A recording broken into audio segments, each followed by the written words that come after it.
नमस्कार, the media Purwala से मैं हृतिका। कहते हैं कि सपने पूरे करने के लिए उम्र और कद भले ही छोटे हों लेकिन जज्बा बड़ा होना चाहिए। बिल्कुल ऐसा ही जज्बा रखने वाले शहर के एक यंग ऑथर आज हमारे साथ हैं, सुजॉय सिंह। ये बिरसा नगर के रहने वाले हैं और विद्या भारती चिन्मया विद्यालय में फ़िलहाल ये 11th स्टैंडर्ड में पढ़ाई कर रहे हैं, लेकिन ये अब अपनी 6ठी किताब पब्लिश करने जा रहे हैं। आइए उनसे बात करते हैं और उनकी जर्नी के बारे में जानते हैं। हेलो सुजॉय। हेलो रितिका जी। सबसे पहले तो आप हमारे व्यूअर्स को ये बताइए कि अभी जो आपकी बुक लॉन्च होने वाली है उसका टाइटल क्या है और वो किस थीम या किस टॉपिक पर बेस्ड है? जी, तो सबसे पहले जो बुक का टाइटल है वो लंकापति रावण है, abductor of Sita. And as the name suggest कि इसका जो स्टोरी लाइन है वो रावण के जीवन के ऊपर ही है, उसका अतीत और सीता हरण के बाद की जितने भी इवेंट्स हुए हैं उनके ऊपर है। ये किताब लिखने में पूरा आपको कितना वक्त लगा होगा, या अगर आपने कुछ रिसर्च किए हैं, इसके बारे में स्टडी किया होगा तो उसमें कितना वक्त गया? देखिए, सच बात बताऊं तो रामायण जो है वो बहुत ही बड़ा काव्य रचना है, या फिर आप एज मतलब लिटरेरी वर्क अगर आप उसे बोलें तो बहुत ही बड़ा है। तो उसे ख़त्म कर पाना एक स्टूडेंट के लिए, आई थिंक मेरी उम्र के स्टूडेंट के लिए बहुत ही मुश्किल होगा। सो मैंने रामायण पूरा नहीं पढ़ा है।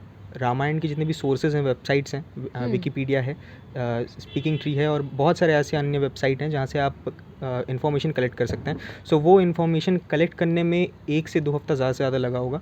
एंड स्टोरी लिखने में आई थिंक 5 से 6 महीने ज़्यादा से ज़्यादा। तो यानी 5 से 6 महीने में आपने बुक ये कंप्लीट की है। ओके, तो इससे पहले सबसे पहले तो ये बताइए कि आपने लिखना शुरू कब किया था? Earliest memory of writing is कि स्टैंडर्ड 3 में हमें लेटर राइटिंग सिखाया गया था। हाँ, जो जी, स्कूल्स में बिल्कुल। सिखाया जाता है। So letter was a new concept for us. मतलब उसमें इंटरेस्ट रहा और लेटर्स लिखते चला गया, फिर पोएम्स की तरफ रुझान हुआ और ऐसे करते करते शॉर्ट स्टोरीज़, फिर नॉवेल्स, तब से लिख ही रहा हूँ। ओके, तो आपकी पहली बुक कब पब्लिश हुई थी? पहली बुक यंग एडल्ट फिक्शन थी, वो स्टैंडर्ड 8 में मैंने पब्लिश की थी। ओके, और फिर कारवां चलता गया। तो पहले के आपके जितने भी बुक्स थे वो सारे किस थीम पर बेस्ड हैं? पहले के जो बुक्स थे वो रोमांटिक फ़िक्शन थे। अभी जो मैं लिखता हूँ वो मिथोलॉजिकल फ़िक्शन है। ओके, अच्छा, तो मतलब रोमांटिक फिक्शन से माइथोलॉजी इतना बड़ा ड्रिफ्ट कैसे all of a sudden genre का? एक कोटेशन है, अश्विन सांघी जी ने बोला था बहुत पहले कि when you go out finding a story, you don't find a story but a story finds you. हाँ। सो मतलब ये आई थिंक ऊपर वाले की मर्ज़ी थी कि मतलब मैं अपना जॉनरा शिफ्ट करूँ और रोमांस से माइथोलॉजी की तरफ आऊँ। सो मतलब ये मेरे हाथ में नहीं था। मुझे ऐसा लगता है कि मतलब स्टोरीज़ मेरे हाथ में नहीं है। वो ऊपर वाला मुझे भेजता है और अकॉर्डिंगली मैं लिखते चले जाता हूँ। ओके, ठीक है। अच्छा, तो जब आपने पहला लिखना शुरू किया था या जब आपकी फ़र्स्ट बुक पब्लिश हुई थी, तो आपने ऑब्वियसली घर में बताया होगा कि मैं पब्लिश करना चाहता हूँ अपनी फैमिली को, अपने फ्रेंड्स को, तो उनका पहला रिएक्शन कैसा था, रिस्पॉन्स कैसा था? पहला रिएक्शन ऑब्वियसली फैमिली का। देखिए, इंडियन हाउस होल्ड्स की अगर आप बात करें तो कन्वेंशनल प्रोफेशन जितने भी होते हैं, इंजीनियरिंग हो गया, डॉक्टरी हो गया, या फिर यूपीएससी आप बोल लीजिए। सो इन्हें छोड़ के अगर आप किसी चीज़ के ऊपर फोकस करते हैं ना, तो मतलब घर में एक बैकलैश पड़ता है, एक रिवॉल्ट होता है आपके अगेंस्ट। तो वो मेरे अगेंस्ट में हुआ कि भाई पढ़ाई लिखाई की उम्र में तुम ऐसा कर रहे हो, ठीक है बाद में करना, एक सेटल हो जाओ, उसके बाद अगर शौक पूरे करना हो तो फिर करना। तो मतलब मैंने तब नहीं माना, और जब मैंने नहीं माना और मैं लिखते चला गया तो उन्हें भी लगा कि चलो ठीक है, फोकस्ड है अगर बंदा तो फिर सपोर्ट करना चाहिए। ऐसा नहीं था कि मतलब पहले उन्होंने सपोर्ट नहीं किया था, उन्होंने बोला पढ़ाई कर लो, पढ़ाई पे ज़्यादा ध्यान दो, बट पढ़ाई से ज़्यादा मेरा रुझान इस तरफ था। सो वैसे ही करता चला गया और अभी सपोर्ट मिल रहा है। ओके, और फ्रेंड्स की तरफ से? फ्रेंड्स की तरफ से देखिए, अगर आप कोई भी चीज़ करते हैं ना, फ्रेंड्स की तरफ से सपोर्ट मिलता है। मतलब मेरा वो फ्रेंड सर्कल अच्छा है कि मतलब मुझे सपोर्ट पहले से ही मिला, शुरुआत से मिला। अब दूसरे लोगों का पता नहीं, बट मुझे बहुत सपोर्ट मिला था टीचर्स और फ्रेंड्स की तरफ से। तो अब तो ये आपकी 6th बुक है, राइट? ओके, इसके बाद अब नेक्स्ट आप किसी दूसरे बुक के ऊपर वर्क कर रहे हैं या आपने कुछ ऐसा सोचा है या प्लानिंग समथिंग? देखिए, जैसे कि मैंने बोला कि रोमांटिक फिक्शन में पहले भी लिखता था। अभी मेरे अगर आप डेस्कटॉप मेरा चेक करें तो फिर उसमें 2 रोमांटिक स्टोरीज़ अधूरी पड़ी हुई हैं। ओके, सो बट मतलब मेरा अभी पता नहीं वो मतलब ऊपर वाले की क्या इच्छा है, बट मतलब मैं जब भी वो रोमांटिक फिक्शन लिखने आता हूँ तो मतलब अभी कोई अड़चन आ जाती है बीच में।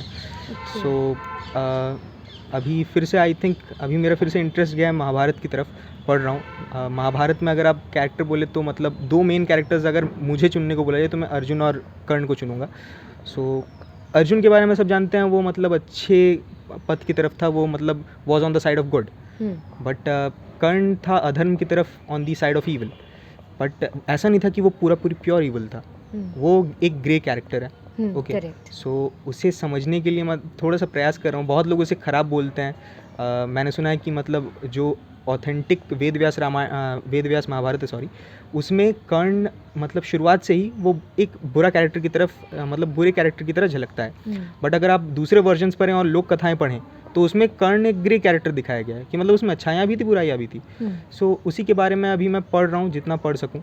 सो और एक बहुत ही अच्छा कोटेशन है, वो किसी नाट्य से उठाया गया था और मुझे मतलब पूरी याद नहीं है कि वो कौन से नाट्य से उठाया गया था। बट बहुत ही अच्छा श्लोक है कि सुतो वसुत पुत्रो वायो वाको वा भवम व्यहम देवा यत्य कुले जन्म मदयत्तम तु पौरुषम, विच मीन्स कि मतलब मैं भले ही सूत पुत्र हूँ या फिर सूत हूँ, उससे कोई फ़र्क नहीं पड़ता, मेरा जन्म जो है वो भगवान के आदेश अनुसार होता है। बट मेरा जो पौरुष है, मेरा जो स्किल्स हैं वो मेरे हाथों में है, तो उससे अपनी आइडेंटिटी कैसे क्रिएट करनी है वो मेरे हाथों में है। So it is kind of motivational character अगर आप देखें। सो आई थिंक अगर मैं लिख पाया तो फिर महाभारत नेक्स्ट होगा। तो ये तो रही कि आपका आगे का क्या वर्क आने वाला है, एंड आई एम श्योर कि हमारे जो व्यूअर्स आज देख रहे हैं वो अब से हमेशा से आप नेक्स्ट क्या करने वाले हो इसके लिए वो उस पर ज़रूर ध्यान रखेंगे। बट अभी जो आपकी बुक लॉन्च होने वाली है, ये आप प्लीज़ हमारे व्यूअर्स को बता दें कि कब, कैसे और वो कैसे आपके वर्क को देख सकते हैं। मेन चीज़ आपने पकड़ ली। सो देखिए, जो बुक है मेरी वो ऑरिट पब्लिशिंग हाउस के द्वारा पब्लिश की जा रही है, खाली उन्हीं के वेबसाइट पे। और अगर आपने सपोर्ट किया तो फिर बहुत जल्द अमेज़ॉन, फ्लिपकार्ट और बाकी जितने भी बुक स्टोर्स हैं ऑनलाइन सब में अवेलेबल होगा। सो आपसे यही दरख्वास्त करूँगा कि आप सपोर्ट करें, ज़्यादा से ज़्यादा लोगों तक पहुँचाएँ, ज़्यादा से ज़्यादा इसे रीडर्स तक पहुँचाएँ ताकि मुझे सपोर्ट मिल सके। So please go check out his work. And सबसे इम्पॉर्टेंट चीज़ कि हमारे शहर में और भी बहुत सारे ऐसे यंगस्टर्स हैं जिनका रुझान लिखने की तरफ है या जो बडिंग ऑथर्स हैं, तो उनके लिए आप क्या एक मैसेज देना चाहेंगे? See, being a writer doesn't mean कि आपको पब्लिश होना पड़ेगा। राइटर आप उसी वक्त से बन जाते हैं जब आप कुछ लिखना शुरू कर दें, मेरा ऐसा मानना है। और मनोज मुंतशिर जी हैं जो मतलब मेरे लिए आइडियल हैं। सो मतलब उन्होंने ये कहा है कि कोई भी आर्ट हो वो वो आपके अंदर एक कोडेड रहता है। जैसे प्रोग्रामिंग कोई इंजीनियर करता है, वैसे भगवान एक कोड लिख के आपके अंदर भेजता है जो स्पेशल कोड है। सो आपको उसे डिकोड करना और समझना है कि मेरे अंदर भगवान ने क्या कोडिंग की है। सो अगर आपने उसे, क्योंकि और ये कोड जानने के लिए एक ही रास्ता है कि आप नए चीज़ें ट्राई करते रहें। आपको ऐसा लग सकता है कि आज मुझे राइटिंग पसंद है, हो सकता है अगर आप कल फिल्म मेकिंग की तरफ जाए तो फिर आपको वो अच्छा लगने लगे। So you have to try out the things, ठीक है। सो ऐसे आपको सबसे पहले अपना पैशन पता चलेगा और उसी तरफ अगर आप काम करते जाएँ तो फिर आपको मिलते जाएगा। ऐसा कोई ऐसा कहते हैं कि भगवान ने आपके लिए एक रास्ता बनाया हुआ है, ओके। बट मैं ये मानता हूँ कि ये जो चीज़ है ये कुछ हद तक गलत है। मैं कहूँगा कि भगवान ने रास्ता भले ही बनाया हो, बट मतलब भगवान ने कोई ऐसा कंपल्शन तो नहीं लगाया होगा कि भाई तुम्हें इसी रास्ते पे चलना है। लाइक अगर आप यहाँ से रांची जाना चाहें तो बहुत सारे रास्ते होंगे। अब सरकार ने तो कोई मतलब प्रावधान नहीं बनाया कि आपको इसी सड़क का इस्तेमाल करना है, बट सुझाव दिया होगा कि चलो ये मतलब ज़्यादा अच्छा रास्ता है तो फिर मतलब इस पर ईजी होगा एक जाना। सो या अगर आप मतलब मान लीजिए राइटिंग जैसे है, राइटिंग एक अनकन्वेंशनल चीज़ है, मैं बोलूँगा सपोर्ट ना ज़्यादा नहीं मिलता, बट अड़चनें आती हैं, हर वक्त आएंगी। सो मतलब you have to try out, hard work is the key to success. जी थैंक यू। आप जितने भी यंग ऑथर्स हैं या जो लिखने की में रुचि रखते हैं उनके लिए आप बहुत बड़ी इंस्पिरेशन है, because now it's your 6th book at such a young age. तो इसीलिए, और आपने बहुत अच्छा बताया कि we all need to try out ताकि हम अपने अंदर छुपे स्किल या जो हुनर है उसको हम ढूंढ पाएँ। So thank you so much for giving your time, and आपकी जो बुक लॉन्च होने वाली है उसके लिए all the best to you. The media Purwala की तरफ से हमारे विशेज़ आपके साथ हैं। All the best. Thank you so much for giving your time.